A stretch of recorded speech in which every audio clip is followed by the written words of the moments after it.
trapped in a demon-controlled prison. Following the rules was my only way to survive. Have you ever had the feeling of being in a place where the rules didn't make sense, but still didn't want to break them because something inside you said the consequences would be unimaginable? That's exactly what I discovered. Too late. My name is Mark, and until recently I was an ordinary man. I worked, I took care of my family, I followed the rules of society. But in a matter of days, all of that was taken away from me. I was accused of a crime I did not commit. Robbery and murder. The evidence was clear, at least to them. But I knew something was wrong. The gun was not mine, the money never reached my hands. I screamed, begged, cried, but none of that mattered. For them, I was already guilty. The trial was swift. The judge, a man with empty eyes and a hard expression, read the sentence as if he were listing the day's tasks. Life imprisonment. But it was no ordinary prison. I would be sent to a place known only as the Keep of Hell. A name that, when pronounced, made the air seem heavier. In the room, even the guards looked uncomfortable. I looked to my lawyer, seeking some kind of support, but he just muttered something before leaving. Pray. The trip began the next day. I was placed in an armored truck, my hands handcuffed and my heart racing. The silence of the guards was deafening. They didn't say anything. They didn't explain where we were going or what would happen to me. All I could do was observe, through the cracks of the vehicle, the landscape that was transforming around us. At first, it was just an ordinary road. Cars passing by, buildings, people. But as the hours passed, everything changed. We enter a desolate area, surrounded by mountains and cliffs. The sky grew darker, and the silence outside seemed as oppressive as inside the truck. The name of the prison echoed in my mind, repeatedly. The Keep of Hell. It was a place I had never heard of, but now it became my new reality. When the truck finally stopped, the vision I had was something out of a nightmare. The construction was gigantic, made of black stone, and with towers that disappeared into the clouds. It was hard to believe that this was a prison. It looked more like a medieval fortress or an abandoned monastery, a place that time had forgotten. The walls were covered with strange marks, as if someone had scratched the stone with iron nails. And on top of the main gate, a rusty sign with a single sentence. Asterisk here, you are your own executioner. Asterisk. The guards pushed me out of the truck without saying a word. The wind was cold, biting, and seemed to bring with it a low, distant sound, something between a whisper and a wail. As I walked through the gate, I felt as if I were crossing the doorway to another world, a world where the rules I knew no longer applied. When I walked through the gates of the Bastille of Hell, the first thing that struck me was the smell. It was dense, heavy, a mixture of mold and something else, something chemical and cloying like burnt sulfur. My breath was stuck in my throat, and the feeling that something was terribly wrong intensified. It wasn't just the place that seemed dead. It was as if he was hungry. The guards pushed me down a long stone corridor. The walls, damp and darkened by time, seemed to pulsate with a life of their own. There were marks on them, deep scratches that formed strange patterns. I tried to ignore them, but it was hard to look away. Something about those symbols made me uneasy. Finally, we stopped in front of a table where a thin, pale man was sitting. He wore a uniform that was supposed to indicate authority, but his blank face and sunken eyes only reinforced the morbid atmosphere of the place. He didn't say anything. He just held out a piece of yellowed paper with handwritten letters. I picked up the paper with trembling fingers and started reading. 1. Never look directly at the guards. Point 2. Stay inside the cell after the stroke of midnight. Point 3. If you hear your name during the night, don't answer. Point 4. Never touch the walls. I reread the words several times, trying to find some meaning in them. It was as if those rules had been written for another reality, one where logic and reason did not apply. I tried to ask the man at the table what they meant, but he just pointed to a dark hallway to the right, signaling that I should keep walking. The guards next to me didn't say a word, but I noticed something disturbing. They never looked directly at me. His eyes remained fixed on the floor or walls, as if looking at me was a violation of the rules. The corridor seemed endless. Each step echoed, creating a sound that seemed to multiply. I could hear something in the background, a low, indistinct murmur, as if the walls were whispering. I tried to ignore it, but the feeling of being watched was overwhelming. It was as if the building itself was evaluating me, hoping that I would break some rule.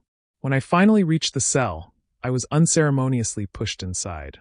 The iron door creaked as it closed, and the sound of the lock was like a final seal. He was alone, surrounded by damp stone walls and the ubiquitous smell of sulfur. My bed was a rusty piece of metal with a thin, stained mattress. There was a bucket in the corner, and nothing else. I held the piece of paper with the rules and sat on the bed, trying to process everything. The air in the cell felt even heavier than in the hallway, as if I were in an underground cave. The final phrase on the list, "never touch the walls," echoed in my mind. Why? What was in them? I tried to push these thoughts away, but the more I tried to forget, the more they seemed to call me. It was only the beginning of the night, but I already knew that sleeping would be impossible. When the guards opened the cell door, I knew something was wrong. There were no sounds of keys, no creaking of hinges, only the dull click of the lock. I was instructed to follow one of them for what was apparently going to be a routine inspection. But nothing in that prison seemed routine. The hallway seemed even longer than before, as if the walls were moving apart, creating an impossible void. The guard in front of me was walking in complete silence, and only then did I realize something that made me freeze. There was no sound of footsteps, no noise of boots against the stone. It was as if he was floating on the ground. I tried to push these thoughts away, but I couldn't help but take a closer look. The first thing I noticed was his height. He was much taller than anyone I had ever seen, but his posture was hunched, as if he was trying to hide it. His skin, pale as old wax, felt cracked in places, as if it were about to fall apart. And his eyes, or rather, the emptiness where the eyes should be. They were deep black holes that seemed to suck in all the light around. My instinct was to look away, but it was too late. My reflection betrayed me, and my eyes met his for a brief second. At the same moment, I felt as if my head was going to explode.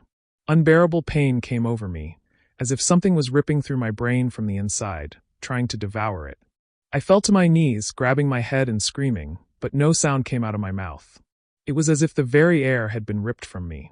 The guard stopped and turned his head slowly in my direction. There was no expression, but I knew he knew what I had done. He stood there for a moment, motionless, before continuing to walk, as if nothing had happened. The pain subsided, but the fear remained. At that moment, I understood what the first rule meant: never look directly at the guards. Back in the cell, I threw myself on the bed, my heart pounding uncontrollably. My head was still throbbing, and the images of the guards' empty eyes continued to haunt my mind. I knew I had been warned, but the rules now seemed much more than simple warnings. They were a survival manual, and I had just learned that the hard way. Back in the cell, the feeling of being watched did not leave me. The iron door creaked as it closed behind me, but this time the sound sounded deeper, like a grim warning. I looked around, trying to distract myself from the pain in my head and the heaviness in my chest, but something in that cell was wrong. The walls seemed to pulsate, as if they were breathing. Up close, I realized that they were not just made of ordinary stone. There were marks on them, deep scratches that looked like shapes of words or symbols, but which I could not decipher. Between these marks, dark and red spots spread out, as if someone had tried to wipe them away, but the blood, because I knew it was blood, had been absorbed by the stone. As I examined the walls, a faint sound caught my attention. It was barely noticeable at first, but it soon became clear: voices. Low, whispering, coming from within the crevices. They murmured my name, each syllable slurred and filled with something I could only describe as malice. "Marcos, you shouldn't be here. Did you see you broke?" The whispers spoke of my worst fears, bringing up memories I would rather forget. My whole body was tense. I tried to cover my ears, but that didn't help. The voices were in my head now, repeating things that I knew weren't real, but seemed to be. They pulled me to the walls, as if they wanted me to touch them. For a moment, against all logic, I reached out. The instant my fingers touched the cold surface, a searing pain ran through my arm. My skin began to burn, and when I looked at my hand, I saw that the skin was reddened, as if it was being corroded by acid. I let out a scream, pulling my hand back. The air in the cell grew heavier, and the voices laughed. They were laughing at me. I staggered to the bed, holding my hand and trying to understand what had happened. It wasn't just a cell. It couldn't be.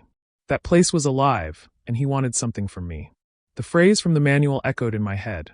Never touch the walls. Now I knew why. As the pain subsided, I noticed that the cell was quiet again. But the silence was not comforting. It was the kind of silence that makes you feel more exposed, more vulnerable. The only thing I could do was wait for dawn, hoping that those voices would not come back. But deep down, I knew they would come back. They always come back. It was hard to tell what time it was. The concept of time seemed distorted in that place, but I knew that midnight was near. The air in the cell was heavier, as if the atmosphere itself was preparing for something terrible. Then it happened. A deep sound echoed throughout the prison, like the tolling of a bell buried deep in the earth. It wasn't just a sound. I felt his vibration in every bone of my body, as if the building itself was shaking. My heart raced and a chill ran down my spine. It was the stroke of midnight, which the manual had mentioned. The lights, which were already dim and flickering, began to flicker. The cell alternated between total darkness and flashes of yellowish light. In the interval between the blinkers, the absolute silence was filled with another sound: footsteps. Heavy, slow, but undeniably close. Coming from the hallway. I turned to the door, holding my breath. The footsteps grew louder, each one sounding as if something huge was dragging towards me. Then something moved. Shadows appeared under the door. But they were not ordinary shadows. They were grotesque, twisted, as if they belonged to creatures that defied logic. My mind tried to process what I was seeing. The forms had long, pointed horns, arms with sharp claws that scraped against the ground, and bodies that seemed to be in constant motion, as if they were made of solid smoke. The sound of claws scratching at the stone made my stomach turn. The shadows stopped. I knew there was something on the other side of the door. I held my breath, trying to make as little noise as possible, but the lights kept flashing, and I knew that eventually they could go out for good. The voices started again, but this time they were different. They didn't come from the walls. They came from the hallway, among the sounds of footsteps and scratches. The creatures were muttering something, tongues I couldn't understand. But one word emerged clear and distinct, cutting through the chaos like a knife: Mark. My muscles froze. I knew what the manual said. If you hear your name during the night, don't answer, but the sound was so mesmerizing, so tempting, that I almost succumbed. The shadows continued to move, slowly, and I pulled away from the door, curling up in bed. I closed my eyes tightly, but I could still feel the presence of the other side. The pressure in the air was overwhelming, and the sound of footsteps and whispers seemed to echo directly inside my head. Seconds felt like hours, and I knew all I could do was wait. To wait and pray that those things would pass and leave me alive. Then, as suddenly as it started, everything stopped. The lights stabilized and silence returned. But it was not a comforting silence. It was the kind of silence that lets you know that something is just waiting for the next move. The night seemed endless, as if the weather in the Bastille of Hell didn't follow the same rules as the outside world. Still curled up in bed, I tried to ignore the weight of darkness that seemed to build up around me. The cell was colder, the air denser, and the shadows on the walls seemed longer, more vivid. It was then that I heard it. Marcos. Come, help me. My body froze. The voice was unmistakable. It was my mother's voice. Each syllable she uttered brought back memories of my childhood, of nights when she called me inside when it got dark. But that didn't make sense. She couldn't be there. There was no way. I immediately remembered the rule. Asterisk, if you hear your name during the night, don't answer. Asterisk, I repeated the phrase in my mind like a mantra, trying to block out the sound. But the voice did not stop. She became more insistent, more desperate. Marcos. It's dark here. Please help me. The pain in those words was almost unbearable. It was as if she was suffering, begging for my help. But I knew deep down that it wasn't real. It was something else, something that used her voice to deceive me. I closed my eyes tightly, trying to concentrate on something else, but the words became screams. Marcos, why don't you answer me? Are you leaving me here to die? The screams echoed through the cell, and tears began to flow down my face. It was impossible to ignore. I wanted so badly to scream back, to say I was there, but I knew that would be the end of me. Then the voices changed. They were no longer just words. They turned into sobs, anguished moans, as if my mother was crying in pain. And it was at that moment that I heard another sound, a scratching. It was subtle at first, like fingernails gently scratching the wood, but it soon got louder, more aggressive. The sound came from the cell door. Something was out there, trying to get in. I looked at the door and saw the shadows cast by the crack. They had no shape, but moved erratically, as if several hands were trying to reach the other side. I closed my eyes again, holding my breath, waiting for it to go away. But the scratching continued, louder and louder. It was as if something was trying to rip the door off. The voices on the other side began to change, from despair to something more sinister, more animalistic. Marcos, you left me. Now it's your turn. My whole body trembled. I knew I couldn't respond, I couldn't move. All I could do was wait. And then, as suddenly as it started, the sound stopped. The silence returned, but it did not bring relief. He brought the certainty that it was still there, waiting for the right moment to try again. I spent the rest of the night awake, my eyes fixed on the door, praying that dawn would come soon. But deep down, I knew that in Hell's Keep, daylight didn't guarantee safety. When the first rays of dawn seeped through the small cracks in my cell, I felt a brief relief.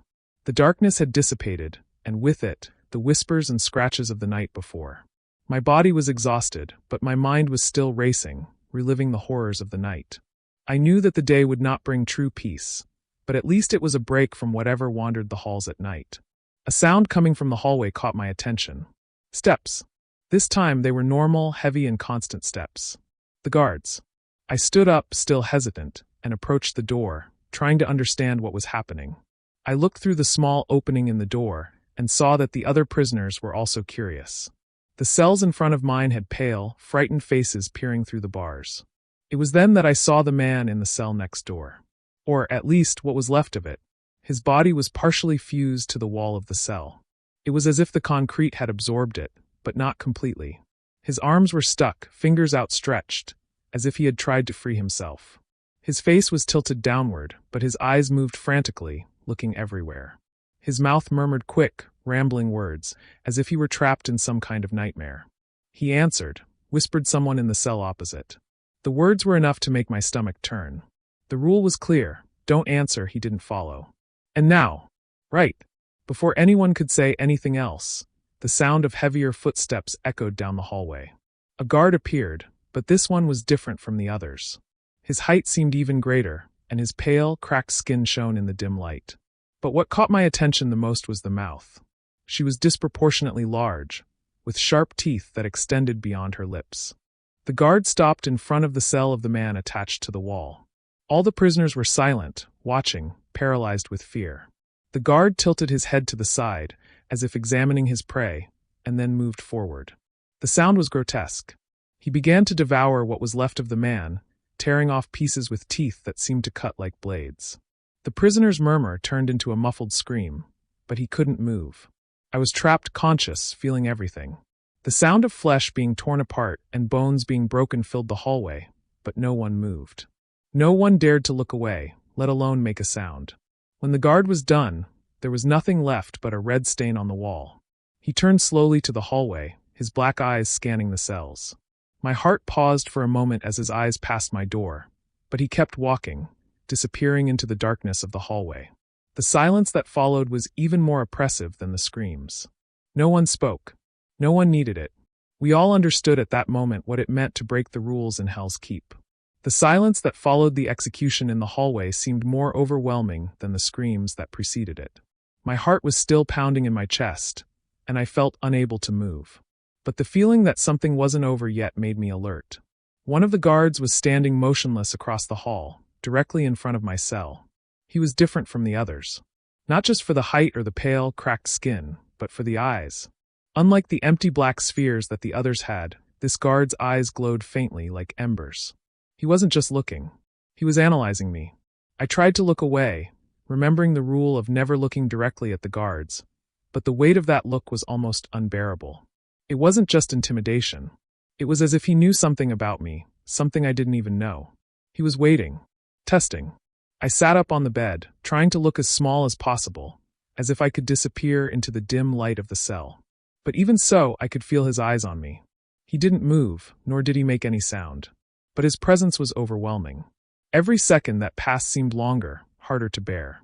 It was then that I realized something. The rules were not just warnings. They were a game. A wicked game designed to test the limits of prisoners. The guards were not only there to maintain order. They were there to watch us, to tease us, waiting for the moment when we would break a rule. They wanted that. They lived off of it. I remembered the man who had broken the rule in the cell next door. I remembered how he was punished, not only with death, but with something much worse. That's what they wanted from me. They wanted me to fail, to give in to fear or curiosity. They wanted a reason to destroy me. The guard finally stepped forward, the sound of his feet touching the ground echoing down the hallway. My whole body froze.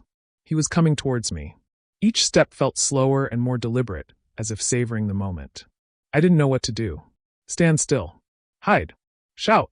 He stopped in front of my door. For a moment, I thought he was going to come in. He tilted his head to the side, as if he were assessing me closely. My breath was held then, without warning, he turned and walked back into the shadows of the hallway. I stayed in bed, still shaking, trying to understand what had just happened. He knew. He knew I was on the verge of breaking. And I knew that, eventually, I would give in. At that moment, I understood that surviving in Hell's Keep wasn't just about following the rules. It was about resisting their game. But how long could I hold out before I fail? The next night came like a heavy shadow, and the cell seemed more sweltering than ever. I was exhausted, physically and mentally, but sleep refused to come. Every sound in the hallway seemed amplified, every whisper on the walls more insistent. It was as if the environment itself was conspiring to push me to the limit. It was then that I heard it, a low and distant sound at first, but which quickly became unmistakable, the creaking of a door opening. The sound came from inside my cell, but when I looked, I noticed something that made me doubt my sanity. Where before there was only a wall, there was now a door. A dark, aged wooden door, with a metal handle that looked inviting, almost gleaming in the dim light. I knew that it couldn't be there. I had examined every inch of that cell since I arrived. There was no door before. And yet, there she was, as if she had always been there, waiting. For a moment, all I could do was look. My heart was pounding, and my mind was struggling to process what I was seeing. It was a path out. I could see from the other side of the door what appeared to be a bright, clean corridor, unlike anything I had seen in Hell's Keep. It seemed safe. It felt like freedom. But then, the words of the manual came back to my mind. Asterisk, never touch the walls. Asterisk, the door was part of the walls, which meant that touching it would be breaking the rule. I walked away, trying to ignore the growing temptation. But the voices didn't leave me alone. Coward, they whispered. Do you think you can survive here? No one escapes. No one. The words echoed through the cell, growing in intensity. They mocked me, laughed, called my name in a slurred way, as if they wanted to provoke me. I approached the door, unable to resist the attraction. The doorknob was glowing, and I could feel the fresh air coming from the other side. I could almost taste freedom. But something was wrong. The more I looked into the hallway beyond the door, the more it looked false. The lights were too bright. The fresh air looked cold in a way that was unnatural. It was as if everything had been designed to look perfect, but something was missing. Something essential. The voices continued, now more aggressive. Just play. Don't you want to leave here? This is your only way. My hands trembled. I knew it was a trap. Everything in Hell's Keep was a trap, a test, a provocation.